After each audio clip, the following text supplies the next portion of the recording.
তাদের খুশি নিয়ে আমার কোনো আপত্তি নাই। কেউ অল্পে খুশি, কেউ কোনো কিছুতে নাও খুশি হতে পারে, এটা কোনো ব্যাপার না, এটা নিয়ে আমার কোনো আপত্তি নেই। কিন্তু আমার আপত্তি হলো, আজকে একটা রিপোর্ট পড়লাম আমি সমকাল পত্রিকা, তার শিরোনাম হলো সরকারের বিষয়ে নমনীয় থাকবে বিএনপি।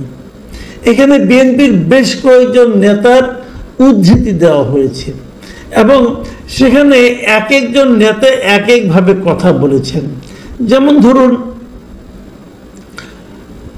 তারা বলেছেন যে মানে এই করিডোর নিয়ে অথবা ওই বন্দর নিয়ে তারা আর অতটা উচ্চকিত হবেন না। ইশরাক সাহেবের শপথ নিয়েও তারা আর অতটা বাড়াবাড়ি করবেন না।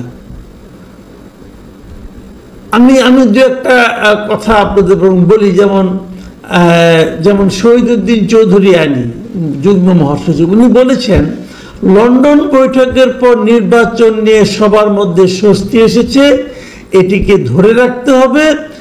সবাই সবার অবস্থান থেকে করণীয় নির্ধারণ করে এগিয়ে যাবেন। সংস্কার হবে, বিচার হবে, নির্বাচন হবে। উনি বলছেন এই তিনটাই হবে, ফেব্রুয়ারির মধ্যে হবে। ফেব্রুয়ারির মধ্যে যদি নির্বাচন হয় তাহলে নভেম্বর মাসে নির্বাচনের তফসিল ঘোষণা করতে হয়।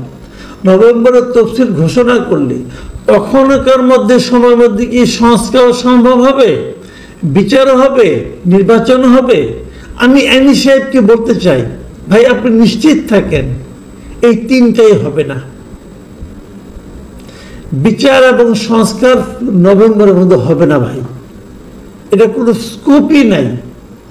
আপনি কাকে সন্তুষ্ট করলেন, কাকে বুঝাইলেন যে হবে হবে হবে, আমি বুঝতে পারলাম না।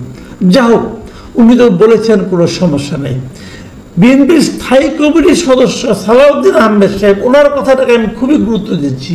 উনি অনেক কিছু বলেছেন, আমি দু একটা জিনিস খেলে বলি। উনি বলেছেন যে লন্ডন বৈঠকটি ছিল যুগান্তকারী ও জাতির জন্য দিক নির্দেশনামূলক। এই বৈঠকে গণতন্ত্রের বিজয় হয়েছে।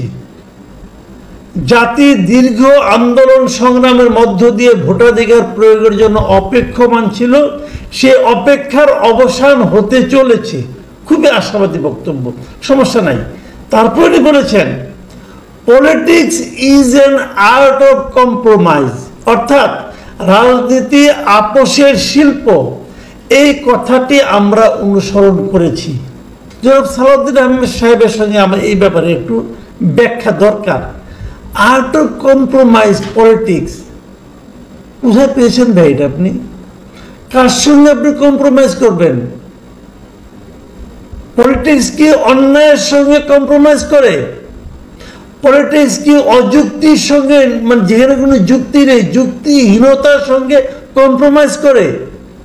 পলিটিক্স কি স্বৈরতন্ত্রের সঙ্গে কম্প্রোমাইজ করে? একটা মুখস্থ বাণী দিয়ে দিলেন ভাই আপনি। কার সঙ্গে কম্প্রোমাইজ করে পলিটিক্স?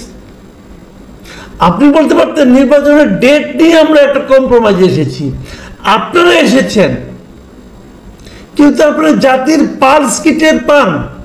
যখন আপনারা ডিসেম্বরে যখন আন্দোলন করেছেন তখন কি জাতির পালস টের পান নাই? তখন কি আপনাদের নিতান্ত ঘরে বসে কোনো একটা ডেট ঘোষণা ছিল? ঘরে বসে যার ইচ্ছে হলে বলে দিলেন ডিসেম্বর, আবার ইচ্ছে হলে বলে দিলেন ফেব্রুয়ারি। ডিসেম্বর নয় কেন? ব্যাখ্যাটা জাতিকে দিয়েছেন, বুঝিয়েছেন আপনারা। অথবা ফেব্রুয়ারি কেন অবশ্যম্ভাবী, এটাও কি আপনারা জাতিকে বুঝিয়েছেন? ডক্টর ইউনূস যখন এপ্রিল মাস বলে তখন আমরা আপত্তি করেছি। আমরা বলেছি ডক্টর ইউনূস কেন এটাকে ব্যাখ্যা দিচ্ছেন না যে হোয়াই এপ্রিল? দেন আমাদের কোশ্চেন হলো হোয়াই ফেব্রুয়ারি? এটা কি আপনি এবং ইউনূস সাহেবের মধ্যে খেলা? এই খেলায় আমরা কেউ না। বোঝান আমাদেরকে, আমরা বুঝতে চাই কেন কম্প্রোমাইজ করছেন আপনি, কিসের কারণে কম্প্রোমাইজ করছেন। আমার কাছে খুব ইন্টারেস্টিং লেগেছে ওনার আরেকটা বক্তব্য। সেই বক্তব্যটা বলেই আমি আমার আজকে আলোচনা শেষ করব। উনি বলেছেন আমরা